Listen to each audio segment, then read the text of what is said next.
preparatória? Eu faço a leitura. Muito, tá vendo como apareceu? E quem faz a prece inicial? A Glaci. É brincadeira. Vá, por gentileza, faça o evangelho. Está com o evangelho aí próximo? Pronto. Olha aí. Renato, se você quiser fazer a leitura, pode fazer, meu irmão. Não, meu filho, pode fazer. Não, fica à vontade. Fica à vontade, faça. Então vamos trabalhar. Lula, você pode começar em nome de Jesus. Nós estamos iniciando o nosso trabalho nesta manhã de sábado, buscando a misericórdia divina, a proteção de Nossa Mãe Maria Santíssima, através de seus mensageiros do amor, com a anuência do nosso Pai e do Mestre Jesus, que eles nos envolvem em emanações de amor, ilumine nossas mentes, nossos pensamentos, nossas ideias, nos proporcione sabedoria para que nos tornemos melhores instrumentos na assistência dos amigos benfeitores que nos envolvem nesse instante. E que nossos lares se transformem em fonte de luz e de amor. Nossas salas possam propiciar um estudo promissor e que seja feita a vontade do nosso Pai, a vontade do Mestre Jesus, sob os auspícios da nossa Mãe Maria Santíssima. Vamos com Jesus, meu querido irmão Lula. Centraliza a câmera, viu, Lula? Você só está assim meio... Tá meio difícil, né? Opa, tá bom. Do livro Pão Nosso, Certo. capítulo 25, Nas Estradas. E os que estão junto do caminho são aqueles em quem a palavra é semeada. Mas, tendo-a eles ouvido, vem logo Satanás e tira as palavras que neles foi semeada, disse Jesus. Mateus, capítulo 4, versículo 15. Jesus é o nosso caminho permanente para o divino amor. Junto dele seguem esperançosos todos os espíritos de boa vontade, aderentes sincero ao roteiro santificador.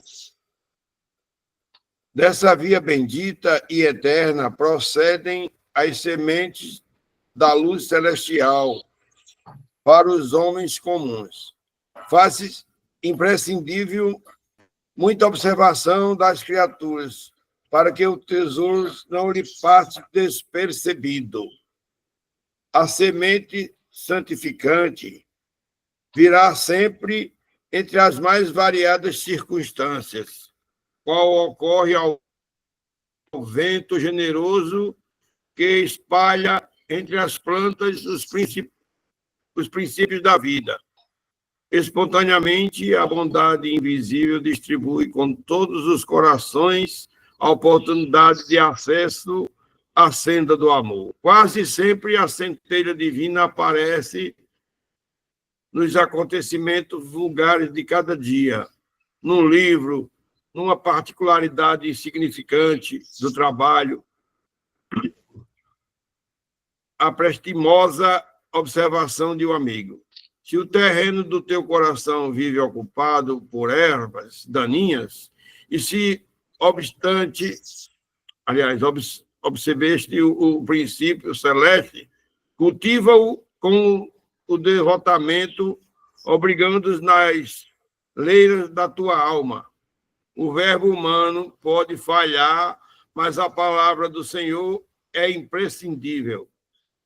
Aceita e cumpre-a, porque se tu furtas ao imperativo da vida eterna, cedo ou tarde o anjo de angústia te visitará, o Espírito indicando-te novos rumos.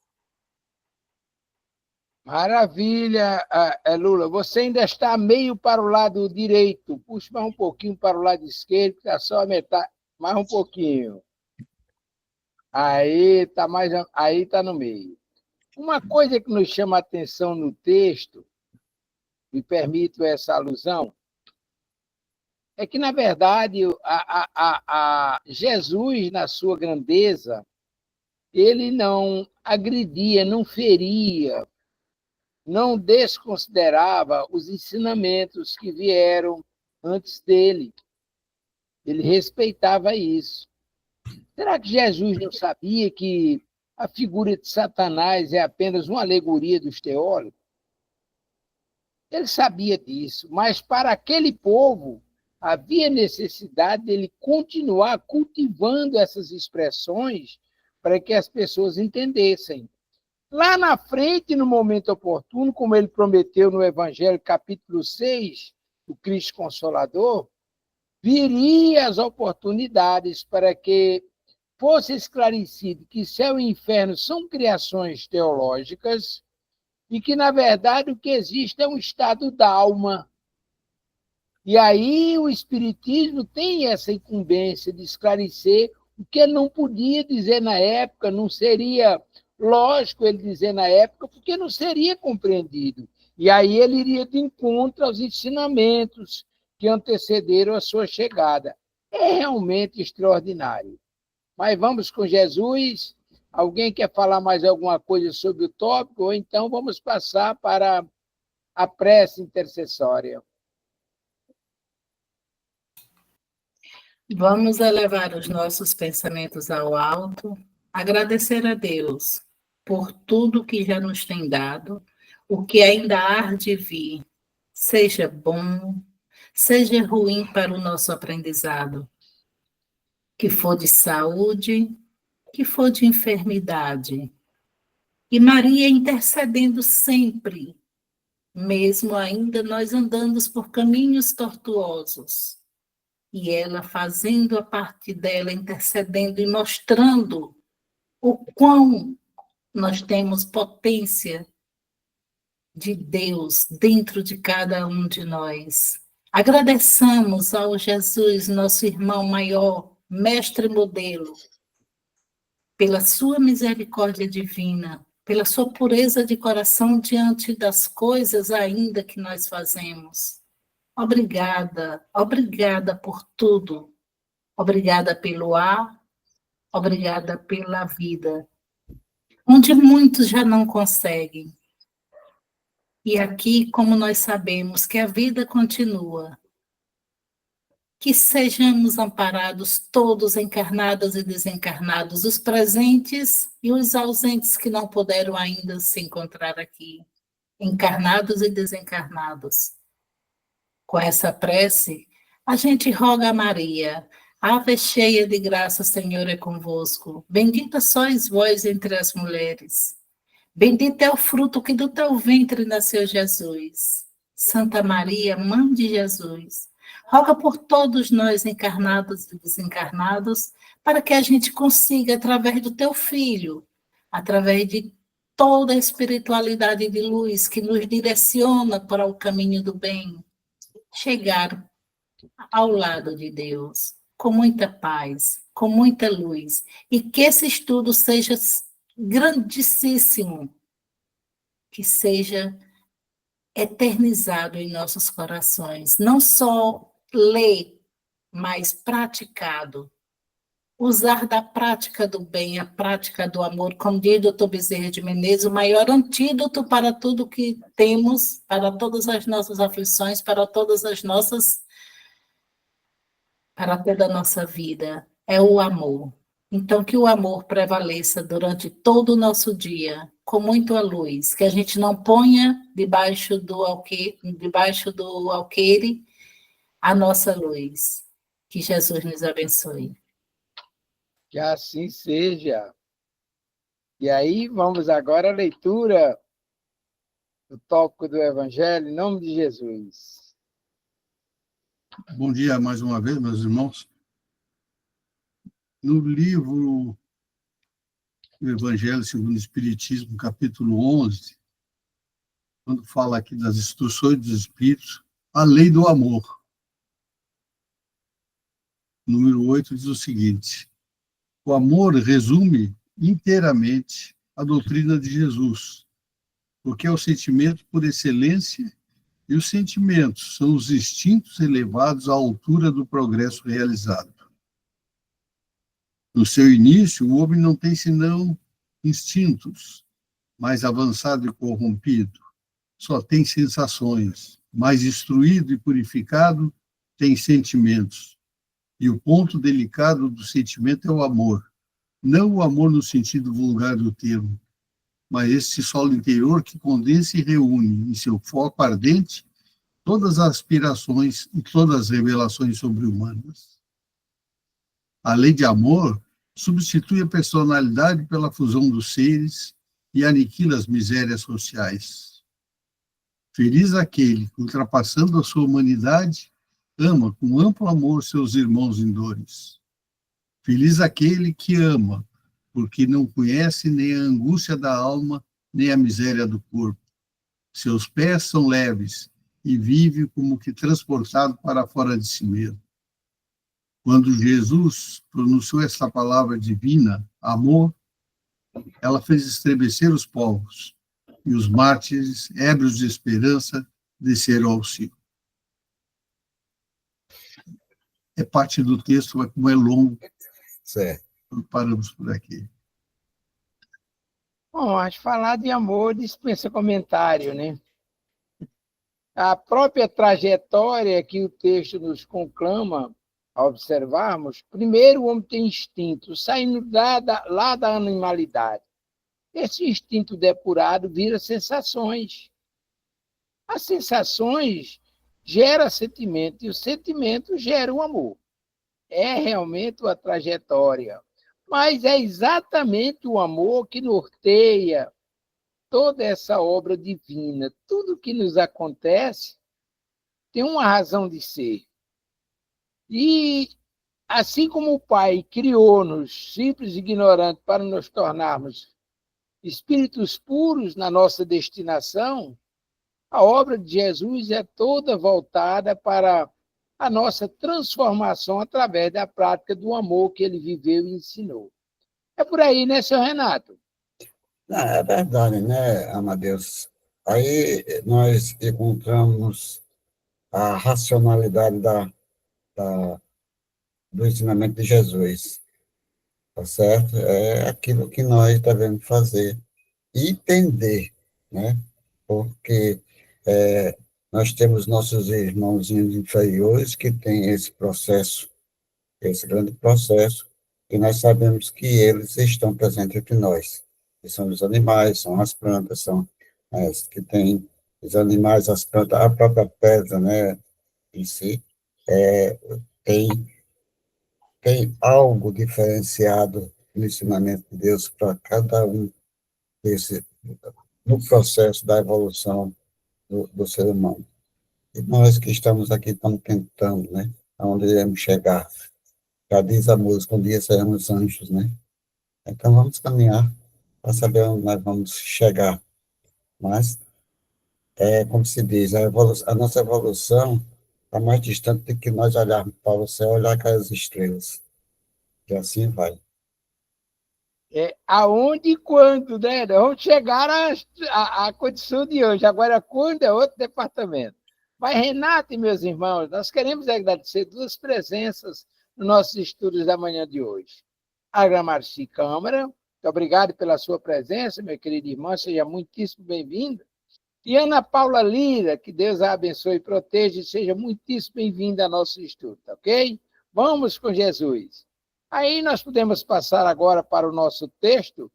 Está chegando o menino aí, seu Simval Nunes, é só levantar a cabeça, está aparecendo só a sua cabeleira cheia. Você nos enche de problemas, viu, Simval? Você com essa cabeleira cheia e aqui um bocado de pouca telha. E ainda tá mais parecendo que está com a áurea. É isso mesmo, vamos para aí, ainda bota mais uma áurea de santo aí. É para humilhar a gente. Bom dia, meus irmãos. Desculpa o atraso, eu tive que dar uma saída aqui. Bom dia. Como dizia minha avó, antes tarde do que nunca. Seja bem-vindo, meu querido irmão. Vamos passar para o nosso texto, em nome de Jesus? Todos estão vendo aí ou querem que eu aumente mais? Espera aí, deixa eu botar aqui. Tá bom. Tá bom? Então, vamos começar um pouquinho sobre esses tópicos. No capítulo 16, dos médios especiais. Médios naturais ou inconscientes. Os que produzem espontaneamente os fenômenos sem intervenção da própria vontade e, as mais das vezes, a sua revelia. Está no item 161 do livro dos médiuns. Então, vamos explicar aqui. Eu vou buscar um exemplo lá bem distante. Eu vou lá em Sai Baba. Aliás, isso aqui eu vou tratar no próximo. Eu vou me reportar aqui uma passagem que está lá no capítulo 4 do Livro dos Médiuns, das manifestações físicas e espontâneas. Aquela história que nós já narramos aqui, eu e Renato, daquele espírito que jogava pedra na residência do funcionário da prefeitura. Ele se utilizava da energia de uma médium que morava próximo à casa do... Muito bem, Zé, aí chegou bem. Só está um pouquinho ainda para a sua direita. Você hoje está todo direitista. Aí tá bom. Então, aquele espírito se utilizava das energias ou dos recursos mediúnicos daquela médium que morava junto à casa do funcionário, e, através disso, ele manipulava as energias da médium, as energias dele, com as energias do Fluido Cósmico Universal, e arremessava as pedras. A médium nunca tomou conhecimento de que ela era o epicentro daqueles fenômenos, mas era exatamente ela quem fornecia as energias de efeito físico, ou seja, era a média de efeitos físicos, mas não tinha consciência da sua participação na realização daqueles fenômenos. No outro tópico, médiuns facultativos ou voluntários, os que têm poder de provocar os fenômenos por atos da própria vontade, item 160. Aí é onde eu quero chegar. Vamos nos lembrar de Sai Baba. Sai Baba, ele fazia o quê? Ele esfregava as mãos e criava as coisas que ele queria. Criava alimento, criava objetos, mimos, etc, etc. Ele tinha consciência do que queria produzir. Mas aí a pergunta que não pode calar, ele fazia isso sozinho? Não. Assim como o outro fenômeno que nos referimos antes, era feito em parceria, ou espírito em parceria de um médium inconsciente, neste caso, o médium consciente em parceria com os espíritos. Porque sem os espíritos não se produzem fenômenos mediúnicos. É por isso que a ideia está no nosso pensamento, mas a realização se dá numa combinação de força, de poderes, de recursos. E aí ele continua dizendo aqui, qualquer que seja essa vontade, eles nada podem se os espíritos se recusam, o que prova a intervenção de uma força estranha, variedades especiais para os efeitos físicos. Ou seja, o médium pode ser o suprassumo, mas ele precisa da intervenção espiritual. O espírito, por sua vez, pode querer, se não tiver intervenção do médium nesses efeitos físicos, vai ficar bem mais difícil. Renato Martins, é com o senhor, pode conduzir, mesmo. Vamos agradecer a Jesus por essa oportunidade, né? E vamos continuar nosso estudo. Eu acho que nós já lemos essa tela, né? Ficou na semana passada. Lemos, mas repercute na tela que fizemos na semana passada, repercutimos. Então, vamos passar para aquela que testou minha mediunidade, porque a irmã dela entrou, eu disse, será que ela mudou de nome? Para ver se a minha mediunidade não alcançava. Vamos passar para a Helena, para ver o que ela nos diz. É engraçado, né? Engraçado. Pode mudar de identidade, fazer o que quiser. Não é isso? Cadeira, né?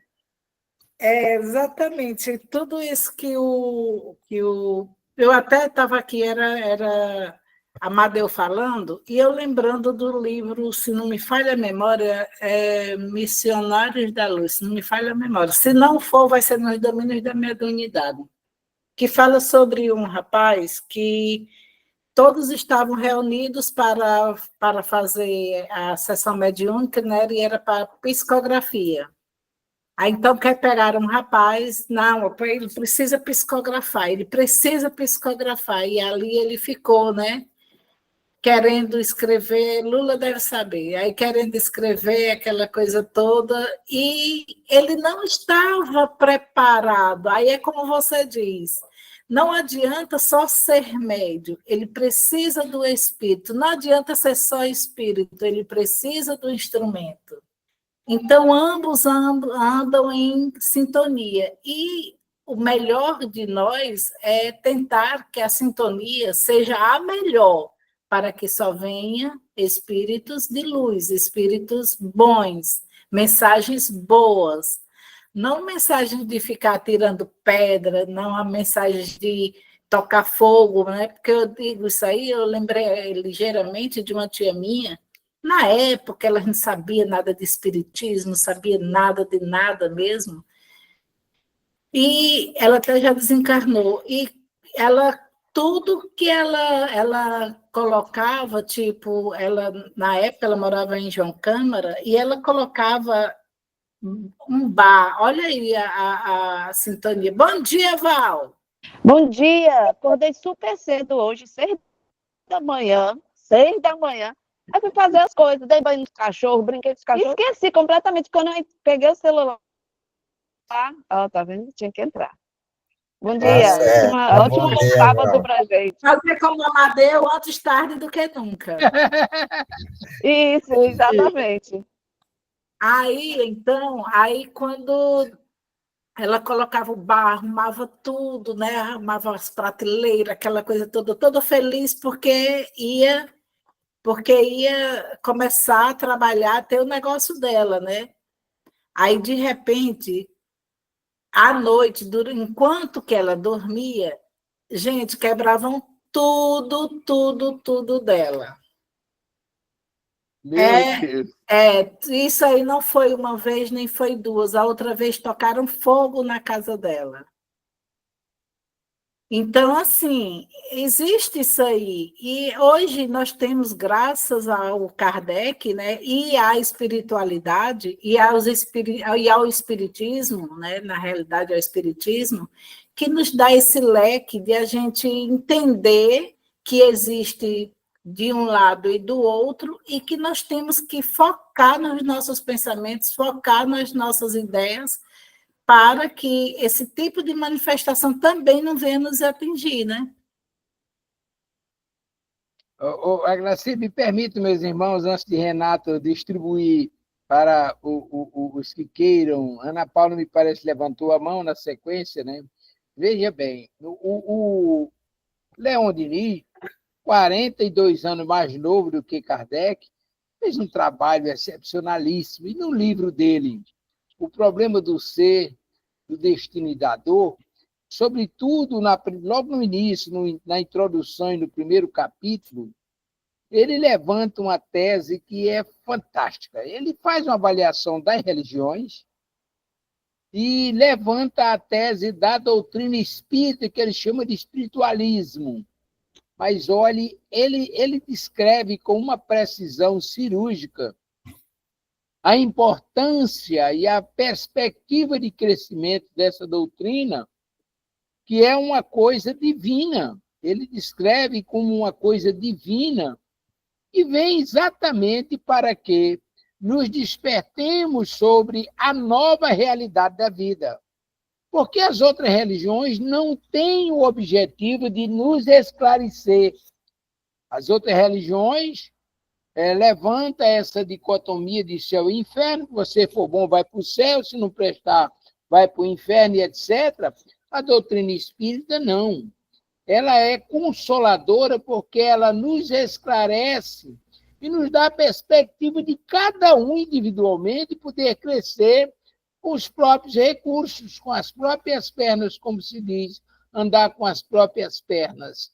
Então, isso nos deixa muito felizes em saber que fazemos parte dessa família e que esses benfeitores... E aí ele diz uma coisa interessante. Muita gente acha que Kardec codificou a doutrina e depois morreu, acabou. E ele diz, não. Kardec desencarnou, A obra continua, o processo, o trabalho continua, o progresso continua diuturnamente com a mesma eficácia que foi iniciada lá atrás pelos benfeitores através de Kardec. Nos dias atuais, eles continuam nos orientando e protegendo e nos esclarecendo. E a resposta disso está exatamente aí, nesse contexto levantado. Vamos com Jesus, senhor Renato? Desculpa a demora. Nada que é isso, Amadeus. Você é o comandante. Ana Paula, é um prazer muito grande você estar aqui conosco. Nos dê a sua opinião, quer falar alguma coisa, nos diga sobre o tema, ou o que você tem alguma dúvida no caso. Por favor. Muito bom dia, meus queridos. Tudo bom, Amadeu? Tudo bom, minha querida? Paz com Jesus. Amém, meu querido. Eu só dei só um bom dia só para vocês e o tema tá ótimo, viu? Não tenho nada a declarar, não. Tá bom? Então, muito obrigado, minha irmã. Seja bem-vinda. Tá bom, meu querido. Quem quiser falar, porque nós estamos na faixa de 13 pessoas, né? 10 das pessoas. Quem quiser falar, a mãozinha. Mas vamos passar para a Val, para ela dizer alguma coisa. Tem a Gramercia também, tem a Gramercia. Eu vou passar para ela. Tá, Renato parece que leu meu pensamento. Ontem, lá no Bezerra, o evangelho era uma coisa, só que eu peguei, não sei por cargas d'água, eu peguei o errado. Então, ontem eu falei sobre as 3 revelações. Viu, Glacia? Deixei lá a prova do crime, que eu falei o que não era para falar. Mas o que era para eu falar, eu já tinha falado numa outra sexta. E aí falei das 3 revelações, que é exatamente Moisés, Jesus e Espiritismo.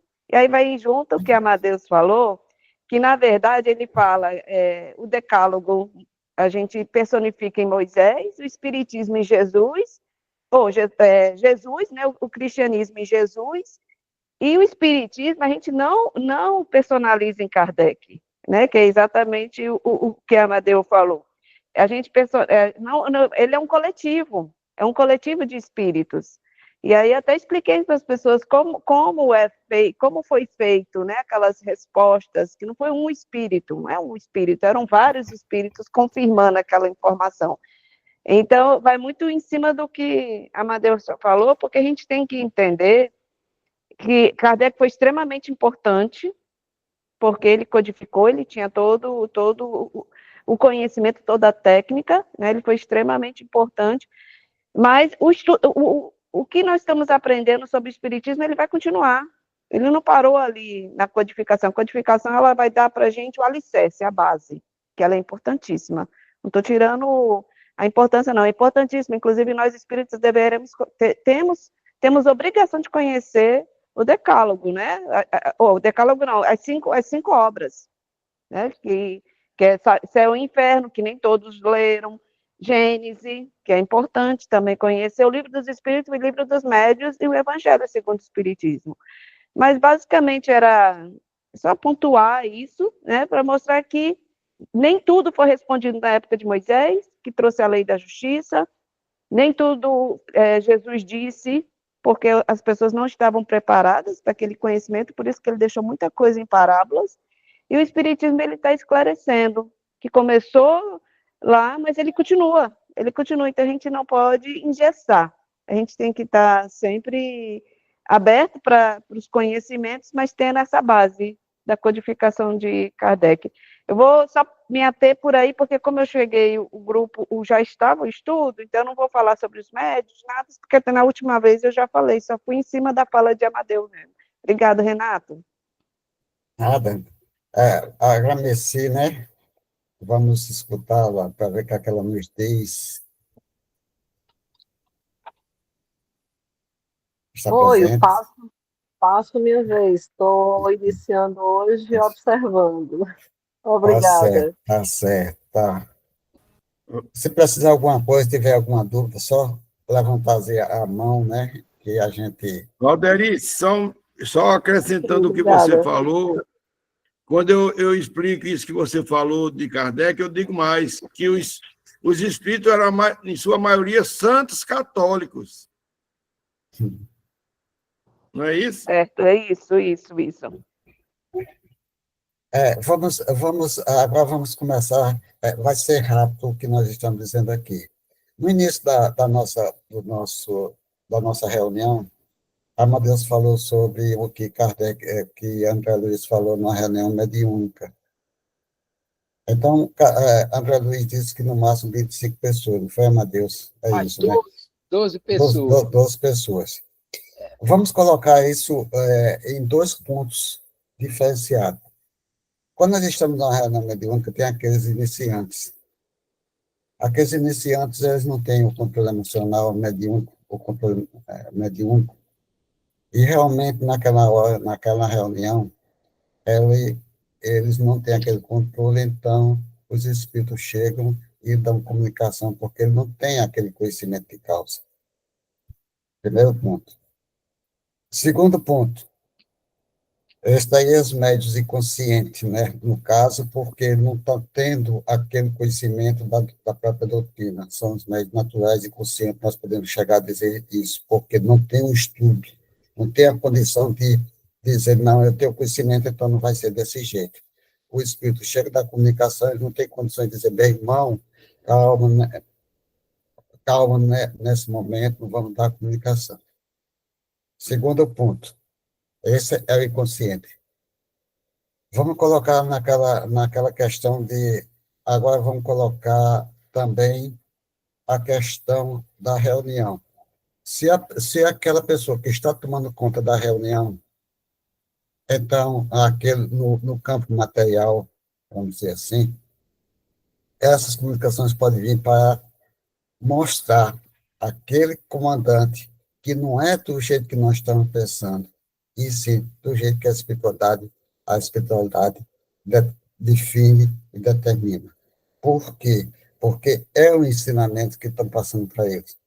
É por isso que, muitas vezes, na comunicação num centro, é para mostrar àquele que está tomando conta dos trabalhos, materialmente falando, aprender que não pode estuda mais para aprender que não pode dar uma comunicação assim, de qualquer momento. Tem que ter o equilíbrio emocional, tem que ter o equilíbrio mediúnico, tem que ter uma pouca vibração.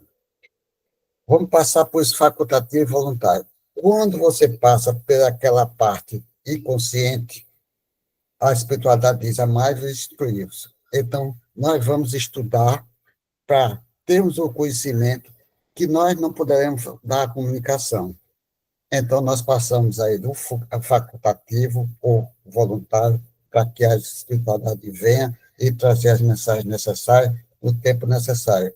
Quando o médium, por exemplo, às vezes, o comandante, o responsável da reunião diz, médium fulano de tal, o espírito que está ao lado de fulano de tal, dê a comunicação, ele dá.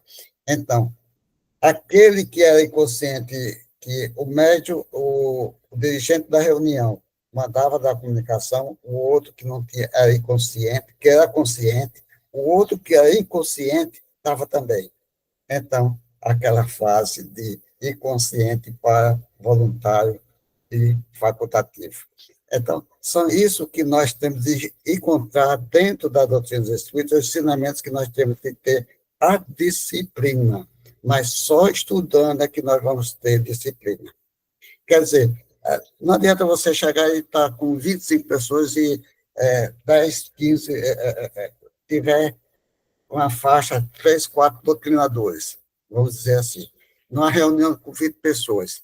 Então, a espiritualidade disse, para que eles possam aprender, vamos liberar os espíritos da comunicação. Aí, 4 doutrinadores e dá 10 comunicações no mesmo momento.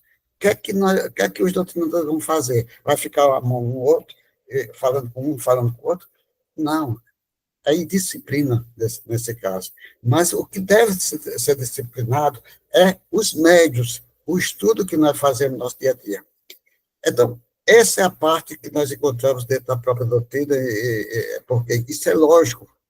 Nós não estamos falando aqui em lógica, é um negócio que não é lógico, tem que ser lógico. Se nós passamos, Omar, eu me lembrei de você, Por exemplo, você vai para uma reunião, quando chega, tem pessoas que não têm conhecimento de causa, e começa aquela reunião, e começa aquele que não tem conhecimento de causa, começa a falar. O que é que nós fazemos? Começa a balançar a cabeça, pedindo que ele... Depois fica conversando com aquelas pessoas que... fulano de tal está assim, assim, assim. Então, é o meu jeito de ter uma reunião. Tem os médios naturais e inconscientes. O natural, porque nós todos temos mediunidade. Inconsciente é porque não temos conhecimento. Inconsciente, ficamos inconscientes porque nós não temos o conhecimento de causa. Quando nós começamos a estudar dentro de uma reunião mediúnica, e tem um processo natural, normal, das comunicações, então nós passamos, os médios passam de facultativos, voluntários, porque temos o conhecimento de causa. É mais ou menos aí que nós entendemos.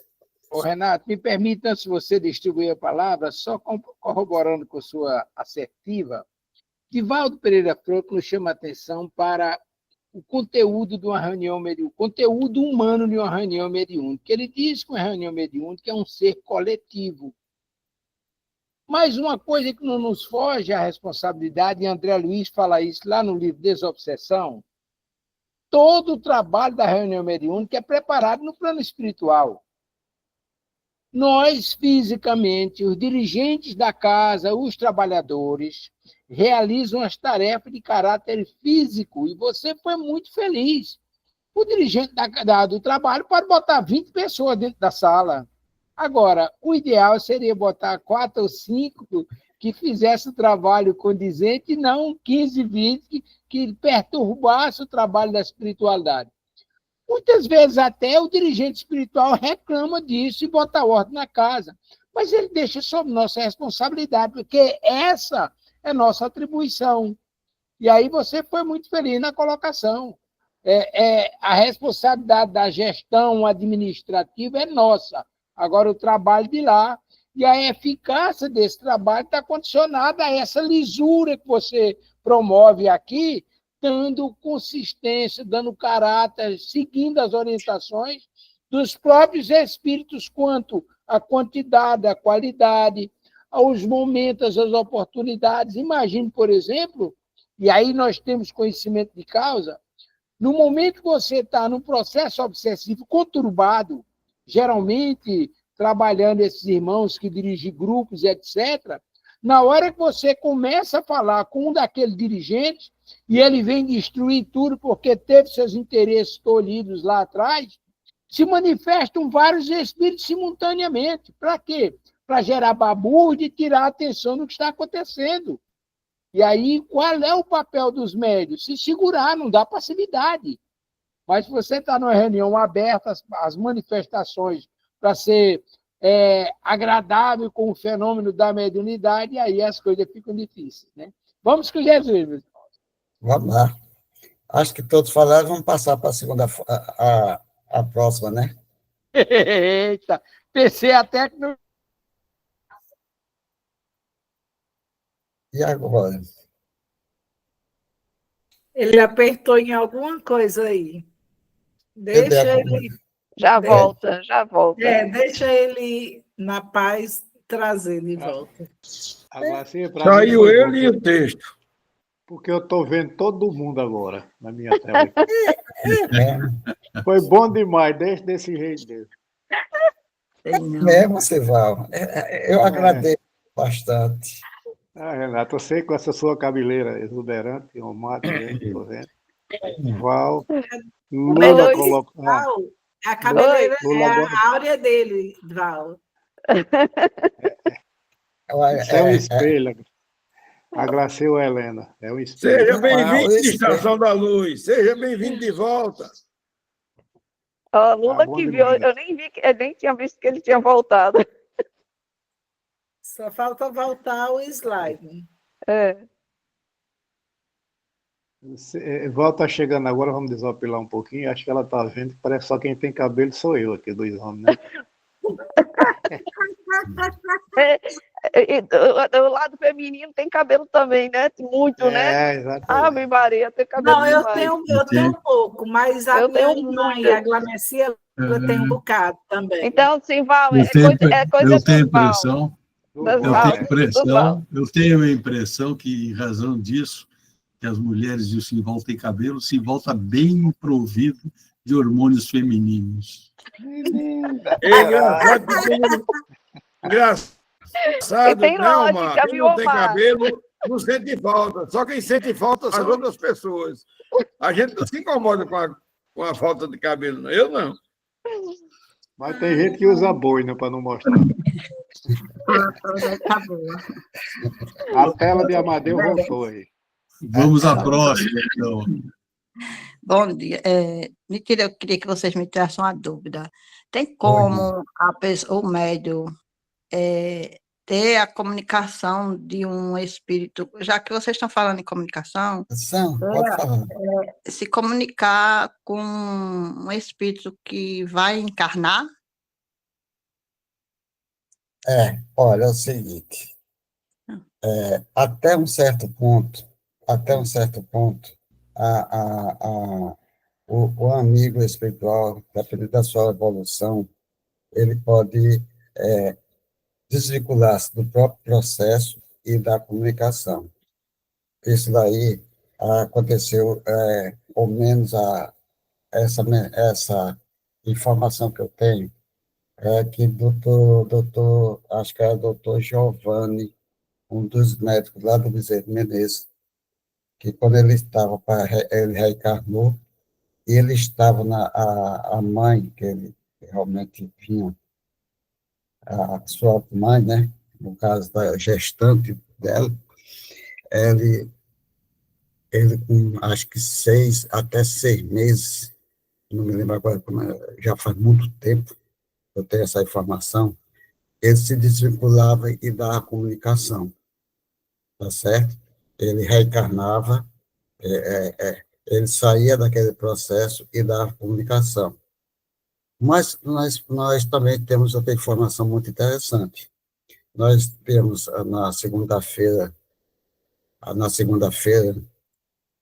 de 15 em 15 dias, a gente tinha aula prática lá no Bezerra de Menezes, onde eu comecei os trabalhos mediúnicos. Então, nós estávamos numa certa reunião, e quando nós estávamos em harmonia, tudo bem, quando a fé deu uma comunicação através de um amigo nosso. E quem era esse espírito? Era Chico Xavier, estava trabalhando no Beraba e veio da comunicação lá no centro. Isso foi uma passagem, essa passagem foi comprovada por um amigo nosso que a gente tem tinha uma confiança muito grande na sua mediunidade, foi João Cecílio da Costa. Mas é interessante que o cordão patriado, ele via que Chico não era um espírito, mas sim uma alma, por causa o cordão fluídico, certo? Obrigado. Então, parece que foi o doutor Giovanni que, doutor Bezerra, no caso, ele mesmo contou essa passagem. Até um certo momento da gravidez, 7, 6, eles têm condições de desvincular-se daquele processo e da comunicação.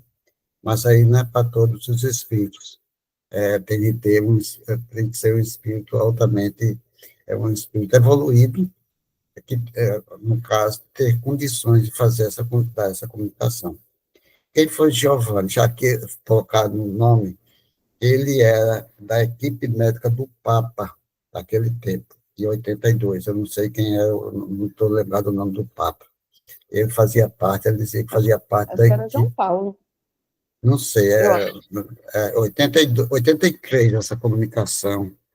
Acho que ele foi a Brasília, eu acho que era mais ou menos esse período, era João Paulo, mas eu vou conferir. Não, tudo bem, isso daí depois se vê. É de menos importância, né, Renato?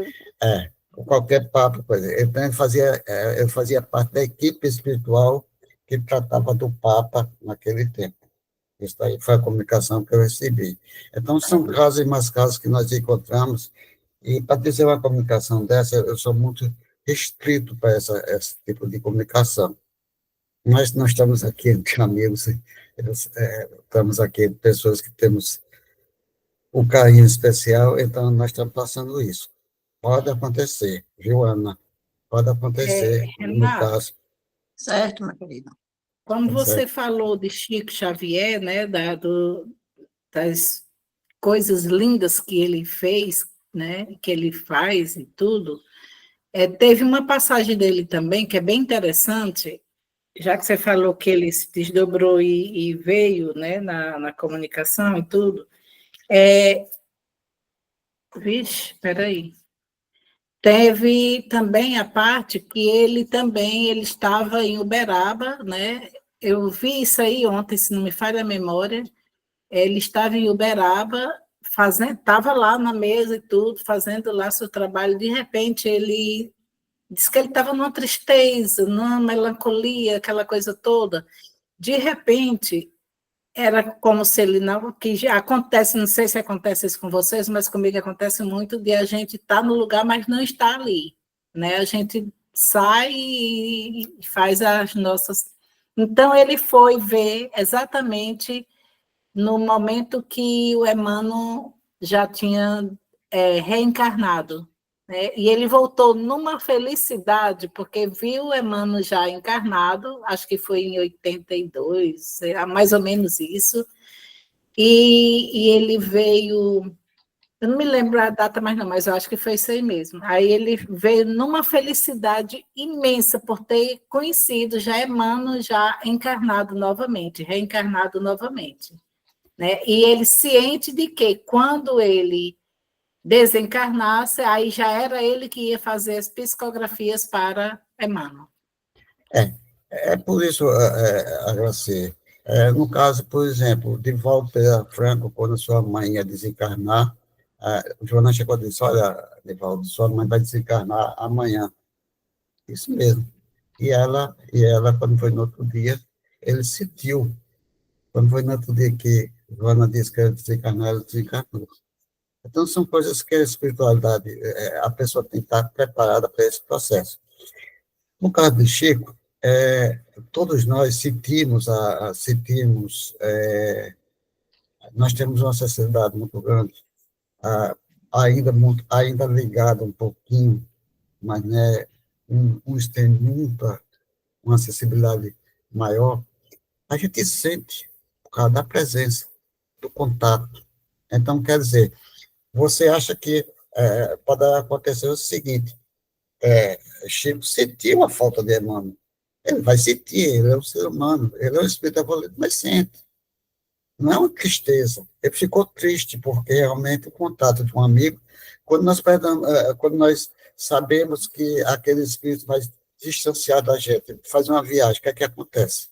Nós sentimos, nós sabemos que ele está em qualquer lugar, em qualquer canto, mas está ali presente naquele momento. Acho que foi Lula que levantou a mão. Lula. Eu serei muito breve. A Sim. irmã Ana Paula fez uma pergunta e a mesma pergunta dela eu fiz à inteligência artificial. Aí eles responderam aqui, sim, espíritos que estão a reencarnar podem, teoricamente, comunicar-se, mas geralmente não o fazem de forma direta ou perceptível para a maioria das pessoas. A comunicação espiritual pode ocorrer através de fenômenos como manifestações espontâneas de espíritos, efeitos físicos, né? Ou por meio da influência em sonhos, telepatia ou transe sonambulístico. Vamos lá. Então, mais ou menos, diga você. Não, pode explicar aí, eu falo. Pode explicar. Falou, Graci. Não. Então, é o seguinte, Lula, o que nós falamos aqui, o que aconteceu com o doutor Giovanni, tá certo? Através do médium, como ele já vinha trabalhando há muito tempo, tá certo? Ele vinha trabalhando há muito tempo, e ele veio da comunicação ao mesmo médium que vinha trabalhando, já tinha uma ligação fluídica entre os dois, uma adaptação fluídica, porque o trabalho da espiritualidade se trabalha uma adaptação fluídica. Você se adapta com o fluido do médium, o médium com o fluido do espírito. Mas nós sabemos que tem processos que o espírito usa o médium de qualquer jeito. o espírito tendo uma certa condições, tira do médium aquela vibração e coloca-se numa situação de comunicação. O que aconteceu com o Giovanni, acho que foi Giovanni. Giovanni trabalhava com o médico João Cecílio da Costa há quantos anos? Muitos anos, vamos dizer, há 40, há 15, 20 anos, acho que não. Mas pode estar 10 anos, também não importa. Então, existe a adaptação fluídica dos dois. Então, houve o processo reencarnatório, ia haver o processo reencarnatório, houve uma programação, Giovanni estava trabalhando, ele trabalhou com o João Cecílio, acho que ainda no início, uns 3 a 4, 5 meses, mas dizendo que estava se afastando porque ia pelo um processo reencarnatório. Isso é normal, vai depender da condição mediúnica da evolução espiritual de cada um. Então, isso é para a espiritualidade, que nós ainda estamos muito além. Não é, Helena? Sim, senhor. Veja bem, já foi por demais explicado, mas veja bem, nós sabemos que tanto o encarnado como o desencarnado pode se comunicar, não tem problema nenhum. Eu já tive a oportunidade de conversar com criaturas encarnadas aí no Bezerra de Menezes, no nosso estudo das quintas-feiras, evoquei pessoas encarnadas e conversamos. Isso é perfeitamente normal. Agora, um espírito em processo de reencarnação, nós temos um exemplo que aí no livro Missionário da Luz, que Lula começou a estudar, no capítulo 12, ele vai ter essas informações. Cada espírito é um universo diferente. É possível que um espírito tenha condições de até 4, 5 meses de gestação, ele se desligar da mãe, que ele está vinculado ao espírito da mãe, não, ao corpo da mãe. Ele se desvincular do corpo da mãe e da comunicação, como era o caso do irmão cardiologista, irmão Giovanni. Ele podia fazer isso. Agora, chega um estágio que o espírito começa a diminuir o seu tamanho normal de adulto, chegar ao estágio de feto, e aí ele entra numa denominada perturbação espiritual. Ele começa a perder a noção das coisas e ele vai diminuindo de tamanho e perdendo a naturalidade, perdendo a sua essência espiritual, porque ele está diminuindo, ele não está regredindo, ele está perdendo a sua memória. E aí, nesse período, fica muito difícil esse espírito se comunicar, porque ele não tem condições, ele já está preso ao corpo físico, que está em processo de crescimento, de evolução, em desenvolvimento do feto, e ele está preso a essas amarras e dificulta a situação dele se comunicar, até pelo nível de consciência que ele fica. Ele vai perdendo a consciência da sua essência espiritual. Agora, antes do processo de gestação, até eu acredito que Renato foi muito feliz, uns 5, 6 meses, é possível que o espírito, tendo necessidade, tendo merecimento e a capacidade, possa deixar ele se comunicar. Agora, ele não vai lá na reunião falar trivialidade, ele tem uma tarefa a cumprir. Ele vai dar explicações. Era o caso do irmão Giovanni, que se comunicava através do médico com o qual ele trabalhava e trazia informações úteis. Não vai lá falar de trivialidade. Então, eu acho que a pergunta da nossa irmã Ana Paula Lira deve ter sido explicada. Muito obrigado, Renato. Prossegue. Viu, Amadeus? Lá ele fazia o mesmo tratamento que ele vinha fazendo normalmente, tá certo? Usando a mediunidade de João Cecílio na parte da cura, um cardiologista e tanto. Vamos lá?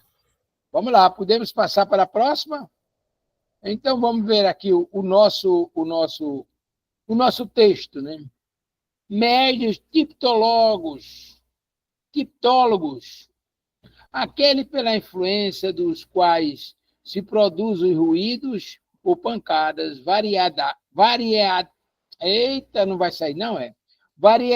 muito comum com ou sem intervenção da vontade. Ou seja, aqui está um médio de efeito físico. que pode acontecer essas pancadas, esses ruídos, esses sons, independentemente da sua vontade. Ele pode ter intervenção na manifestação? Pode, mas ele está dizendo aqui, sem a intervenção da vontade do Espírito. É aquilo que eu me referi lá, do Espírito que jogava pedra na casa do irmão. Em vez de ele jogar pedra, esse, no caso, trabalha com pancada, com sons, com ruídos.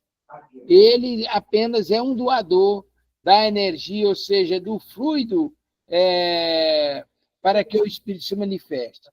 Os médios motores, os que produzem o movimento dos corpos inertes, muito comum.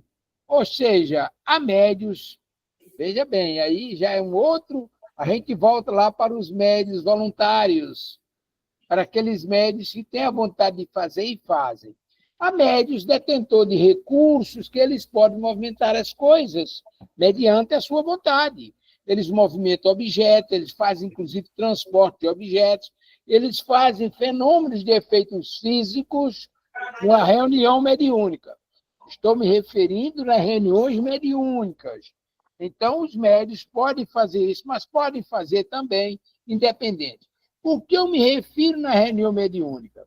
Porque na reunião mediúnica, o médium está cercado de corpo espiritual, ele tem mais recursos, mas ele pode fazer fora da reunião? Pode e fazem. Certamente há mais dificuldades, mas ele está assessorado por espíritos que são detentores de recursos para manipulação de energia e realizar efeitos físicos. Aí ele pode movimentar essas coisas do mesmo jeito. Médios de translação e de suspensões. Os que produzem a translação aérea e a suspensão dos corpos inertes no espaço, sem ponto de apoio. Entre eles há os que podem elevar-se a si mesmo, mais ou menos raros, conforme a amplitude do fenômeno, muito raros nos últimos casos. Na questão 75 seguinte e até 80. A gente vai buscar sempre na memória da literatura espírita o Daniel Douglas Romos, que dizem que é exatamente o Divaldo Franco, que reencarnou como Divaldo. Daniel Douglas Romos, na época dele, foi o maior fenômeno de efeitos físicos da época.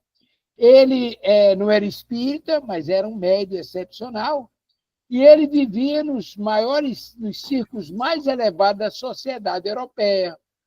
Tanto é que ele era uma criatura de renome e era de uma aceitação extraordinária. Ele casou com a sobrinha do Quesada Russa, ou seja, do mandatário russo. Então, ele fazia esses fenômenos e não cobrava, mas ele recebia presentes. E é por isso que Divaldo cai de pau em cima dele. E ele não cobrava, mas recebia presentes. E os mimos era coisa a nível de joias caríssimas, etc. Mas o que ele fazia na excepcionalidade? A exemplo desses médios de translação. Ele transportava objetos, ele pegava uma folha de papel, chegava lá na lareira, mexia nas brasas, acendia as brasas, passava a mão na folha, botava lá na brasa e não queimava, só queimava quando ele mandava. Ele chegava lá, pegava uma brasa incandescente daquela, botava na mão da pessoa, a pessoa sentia gelada, não queimava. Ele estava num piso superior, mandava abrir as janelas do ambiente, ele levantava, levitava, saía por uma janela, voltava pela outra. Ele levitava. Era um médium excepcionalíssimo, Daniel Douglas Romos. Dê uma olhadinha, Lula, aí, por favor, nos seus afarrábios artificiais. Então, você vai encontrar médios excepcionalíssimos, detentores desses recursos. São os médios de translações e suspensões. Daniel Douglas Romos é o maior exemplo disso. Depois eu posto lá no grupo, aí todos veem. Tá certo. Renato, é com você, meu querido. Olha, aqui é o seguinte, nós temos casos como os de Radiville, né? Que as meninas escutavam as pancadas, certo? O outro caso, que são os motores que conduzem o movimento, como diz Amadeus, e de translação. Vamos dizer assim, Ana Prado é uma médium altamente, com um potencial mediúnico muito grande de Belém do Pará, certo? Ela fazia trabalhos desse tipo. Ela pegava nas suas reuniões, nas reuniões mediúnicas, ela trazia a rosa, a flor que estava no seu jardim para cima da mesa. Olha o que ela fazia. Ela tirava lá do seu jardim, quando a rosa desabrochava, isso aquilo estava bonito, na reunião mediúnica, ela vinha com sua mediunidade dos espíritos, fazia a translação desse processo. É muito interessante esse tipo de mediunidade, mas é raro, como se diz, é raríssimo. E nós temos aí questões outras que outros espíritos que eles se produzia coisas maravilhosas. Então, é o seguinte, a psicografia é a influência dos espíritos para que os médios produzissem pancada, os problemas de raio de vida. Os métodos motores, esses produziam o movimento, arrastando carteira, arrastando coisas que nós encontramos no nosso dia a dia. E o meio de transações de suspensão é aquele processo que ele fazia a movimentação desses objetos no plano material. É muito interessante. Como Amadeus falou, levitar, como o rapaz levitava, né, Amadeus? Fazer a levitação, tá certo? Nós temos eu gosto, às vezes, enquanto eu estou assistindo um filme, eu prefiro o Paraíso, de um padre que é considerado o padre da juventude, eu não estou lembrado do nome dele agora. É o seguinte, o filme é interessante que ele começa com uma evidência dele. Na primeira parte, ele trabalha com criança, mostrando. Ele faz uma reconstituição de um rapaz coloca um punhal num dos seus meninos, das suas crianças. Ele vai lá e faz a cura. A cura. A criança sai, o jovem sai tranquilo. Outro caso, a levitação. São Felipe Neri. Pronto. Lula. É São Felipe Neri. Pronto, é São Felipe Neri. Olha, tá vendo? Ele já foi lá no IA. Tá certo? Então, são dois filmes diferentes. A primeira parte ele trabalha com criança, e começa com a evidência, porque ele quer ir para a África, quer ir à África. Aí, quando a fé é uma criança, ele está em cima do pé de pau, ele disse, você sempre está em cima de uma árvore? Aí ele disse, mas vem dizer que você vai sair em um trabalho em outro país? Não. Aí, quando ele virou, a criança não estava mais naquele local que estava conversando com ele. Ele fica. Então, é muito interessante ver. Se a pessoa colocar, acho que está na Netflix, né, ou no Prêmio, tem esse filme. É muito interessante, é muito bonito. Primeiro, trabalha com criança, e o segundo filme são as mesmas crianças como jovem. Então, nós encontramos esses casos aí que nós encontramos esse tipo de mediunidade, e acho que pega os três. Ele vai dar alimentação, ele faz uma sopa e leva para as crianças. E essa sopa é interessante, essa sopa, a sopa é pouca, e ele vai colocando, o pessoal vai colocando a sopa para as crianças. Termina a sopa, mas aí vai criando a sopa dentro do caldeirão, a gente vê a sopa, a criação mediúnica, né? Dentro da sopa, é interessante. E assim, sempre tem sopa, nunca vai faltar sopa. Então, Renato, Jesus fez a multiplicação do pão, ele fez a multiplicação da sopa. Da sopa. Então, eu prefiro o Paraíso de São Felipe Neri. São Felipe Neri. Isso tem nos livros. É muito bonito o filme, sinceramente. Eu achei altamente interessante. Então, são fenômenos que nós não encontramos dentro da doutrina dos espíritos, temos o conhecimento, mas isso, a mediunidade, são para todos nós. Tá certo, Amadeus? Olha, está certo e muito bonito, Renato. Já estamos aí às 9h07. Eu vou me preparar, que daqui a pouco eu vou com a dona Ana lá para Poço Branco e gostaria de, primeiramente, agradecer as nossas visitantes, a Glemerci e a Ana Paula, que nos visitaram hoje. Espero que continue participando e prestigiando esse estudo que tanto nos estimula. E a vocês, meus queridos irmãos e irmãs, que as bênçãos e o amor do nosso Pai nos envolvam sempre. E aí eu gostaria de um voluntário para fazer os agradecimentos à nossa Mãe Maria pelas bênçãos que estamos recebendo. Amadeus Ferreira. Pois não. E Então vamos fazer uma bem bonita. Senhor, fazei-me instrumento de vossa paz. Onde houver ódio, que eu leve o amor. Onde houver ofensas, que eu leve o perdão. Onde houver discórdias, que eu leve a união. Onde houver dúvidas, que eu leve a fé. Onde houver erros, que eu leve a verdade. Onde houver desesperos, que eu leve a esperança. Onde houver tristezas, que eu leve a alegria. Onde houver trevas, que eu leve a luz. Fazer eu procure mais consolar, que ser consolado, compreender que ser compreendido, amar que ser amado, pois é dando que se recebe, perdoando que se é perdoado. E é morrendo